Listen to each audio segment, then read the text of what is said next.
Have you ever been hurt by someone you trusted?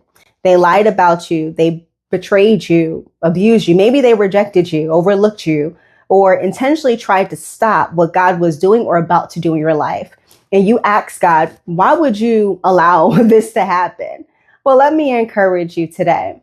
You see, Joseph knew what it felt like to be betrayed. His own brothers sold him into slavery because they were jealous of the favor God had placed on his life. He was falsely accused, forgotten in prison, delayed for years. And if anybody had a reason to become bitter and angry, it was him. But what amazes me is that Joseph never allowed what happened to him to overshadow what God was doing in him.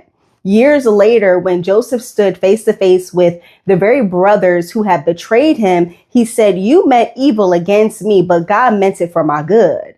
And so he didn't say what they did was okay. He didn't pretend that it didn't hurt. He didn't excuse their actions. He recognized that God's purpose was greater than their intentions. And that's an understanding and perspective that only God can give. Sometimes we spend so much time asking, why did they do this to me? That we forget to ask God, what are you producing in me through this? While people may have had evil intentions towards you, God never stopped working all things out for your good.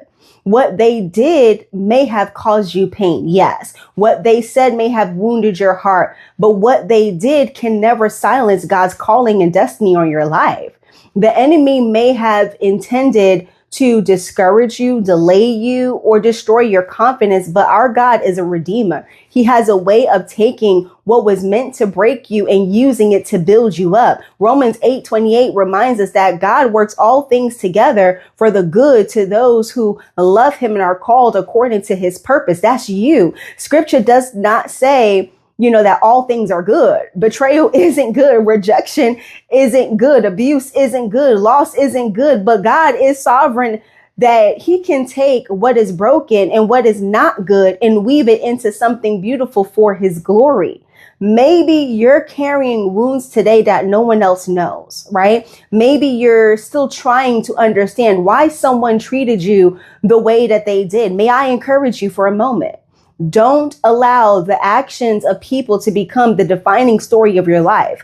Let the redemption of God become the story. Your future is determined by the God who is walking with you through it all, not those people. And I believe there will come a day when you will look back and finally see what God was building while you were trying to just survive, right? So release the bitterness, release the offense, release the hurt.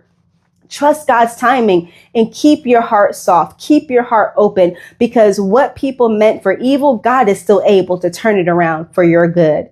God bless you. And until next time, keep trusting God and keep growing in him.